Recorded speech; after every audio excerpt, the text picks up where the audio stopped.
बाक्सानि सालबारि मुखुमायाव नोगोरारिफोरनि जुथुम सालबारि मुखुमानि नोगोरारिफोरनि बानजायनायाव सालबारि फुराना देहा फाहामसालिनि नब्लाङाव गाजा गोमजायै फालिदों नोगोरारिफोरनि मोनसे गोनां जुथुमाखौ।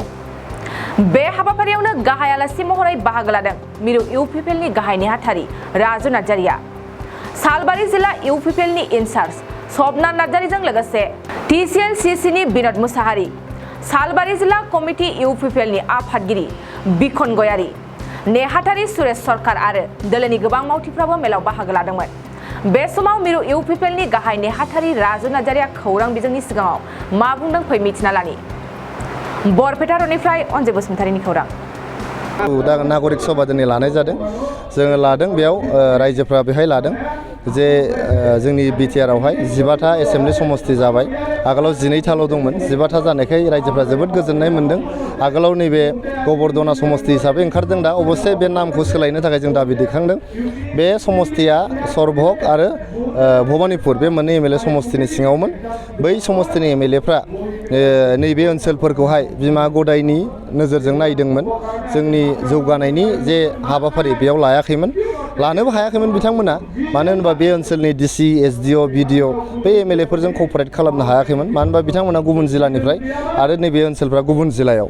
ओंखायनो दा जे गबर्धना होननानै मोनसे खस्रायाव ओंखारदों, नामखौ सोलायनांगौ, बेखौ लोगोसे नाम सोलायखाङोबा जेब्लानाखि बे एमएलए समस्ति जागोन, बे ओनसोलनि रायजो राजाफोरनि जौगानाय, गांनाय उखैनाय बेफोर जिनिसखौ बे ओनसोलनि एमएलएआ नायनो हागोन। बेनि थाखायनो जोबोद गोजोनदों।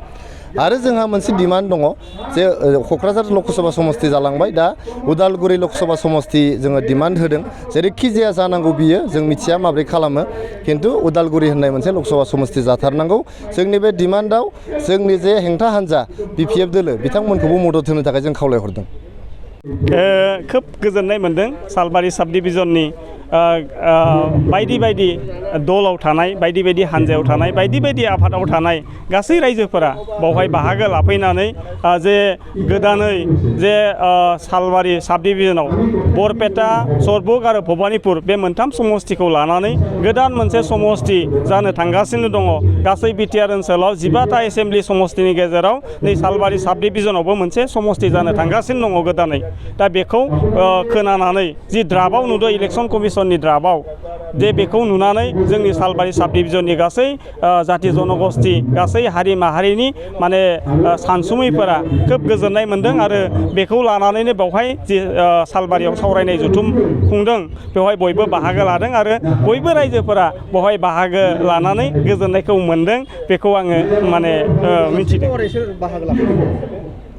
आलासि हिसाबै जोंनि इउपिपिएल हान्जानि गाहाय नेहाथारि राजु कुमार नार्जारि बिथां आरो इउपिपिएल हान्जानिनो सासे नेहाथारि बिथां समनाथ नार्जारिजों लोगोसे गोबां हान्जानि दैदेनगिरि बिथांमोना बेवहाय बाहागो लादों आरो अराजनितिक दलनि अराजनितिक माने सानसुमै बिथांमोनाबो बेवहाय बाहागो लानायखौ जोङो नुदों आरो 2000-5000 बे खोथाया आरो बे बिथांमोननि खोथा बियो। दा बिथांमोना बहा मिथिखो बेखौ आङो बुंनो हाया, नाथाय बिथांमोना हयथ' मिथिगौ, अब्ला मानसिखौ मिसलिड खालामनो थाखाय बे बाथ्राखौ बुंनो हागौ। आथिखालनि जे पिएमवाइ आरो आवास प्लासनि माने बेनिफिसारि बिथांमोननि बेंक एकाउन्टआव डाइरेक्ट फैसाया माने ट्रेन्सफार जायो, ट्रेन्सपारेन्ट। बे समाव ट्रेन्सपारेन्ट रावबो माने बेनिफिसारिनि फैसाखौ बख'ना जानो हानाय खेमता रावनावबो गैया। बे बेंकआव हाबखायो आरो बेंकनिफ्राय जाय बे बेनिफिसारियासो बहननो हायो। दा ओंखायनो दा बिथांमोना जि बाथ्राफोरखौ माने फोस्रावदों, बे माने रायजो राजानि गेजेराव मोनसे मिसलिड खालामनो नागिरनाय बायदिसो आं नुयो आरो। सोलोंथाइ बोसोर 2023-24 नि थाखाय फरायसाफोरनो गोदानै मुं थिसननाय लानानै फैदों क'क्राझारनि डक्टर सभा ब्रह्म मिउजिक आरो फाइन आर्ट्स कलेजआ। क'क्राझार सोहोरजों नांजाबनाय हाब्रुबारियाव थानाय बिटिआरनि गंसेल' डक्टर सभा ब्रह्म मिउजिक आरो फाइन आर्ट्स सरकारि कलेजआव दायो फरायसाफोरनि गोदानै मुं थिसननाया अनलाइननि गेजेरजों सोलिगासिनो।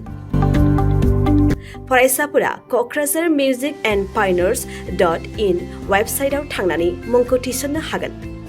12 थाखो उद्रिसारनाय फरायसाफोरा bachelor of fine arts, bachelor of music आयदानि थाखाय मुं थिसननो हागोन। बे सरकारि कलेजाव मोजां सोलोंथाइजों लोगोसेयैनो हौवासा हिन्जावसाफोरनि थाखाय आलादा आलादायै हस्टेलनि खाबुबो दं। गोसो गोनां फरायसाफोरा क'क्राझारनि डक्टर सभा ब्रह्म मिउजिक आरो पायनर सरकारि कलेजाव गोदानै मुं थिसन्नोब्ला नैबे मबाइल नम्बर 9085292451 आरो 93654912557 आव थोंजों सुलाद लानो हागोन।